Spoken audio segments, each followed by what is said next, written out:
Did you have any idea how close we are to getting to the end of this project? I mean, it's almost July, which means we only have July, August, and then September, and then that's it. No more videos between the two of us, supposedly. Or at least the project will be over, and I'll still do videos. I don't know if you will, but I definitely will. Because I really like this as a form of communication to you and everyone else who's watching. In terms of the end of the project, I only have 7 Fridays left. 7.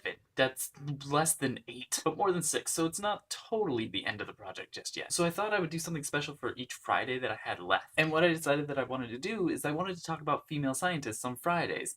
Because the alliteration. I probably could have done Women Wednesdays, or the opposite of Man Mondays, but I thought Fridays would be cool. And the reason that I wanted to do this is that there's not a whole lot of talk in the scientific community about all the discoveries that women contributed to. And believe me, as an astronomy major, there are a lot. Women completely dominated the field of astronomy in the 1800s, and I would love to see that happen again. So today is the first day of Female Scientist Fridays, and I couldn't have started this without anyone else other than the great Marie Curie. Now, you might not have ever heard of Marie Curie, some of you might have, but the woman was amazing. She was born the youngest of 5 siblings in Warsaw, Poland, and both of her parents were teachers, and her father happened to be a physics and math teacher. Now, Marie Curie, back in the 1800s, was pretty awesome, so she didn't use her spare time for, like, Facebook or Twitter or Reddit. No. She used it to study physics, math, and chemistry. Now, that's my kind of woman. And she was completely obsessed with her studies, so much so that her health usually took the hit. And when she was 26, she earned her master's in physics, and when she was 27, her master's in math. Now, Marie, like all good scientists, needed a lab to work in, and so her friend introduced her to this French physicist,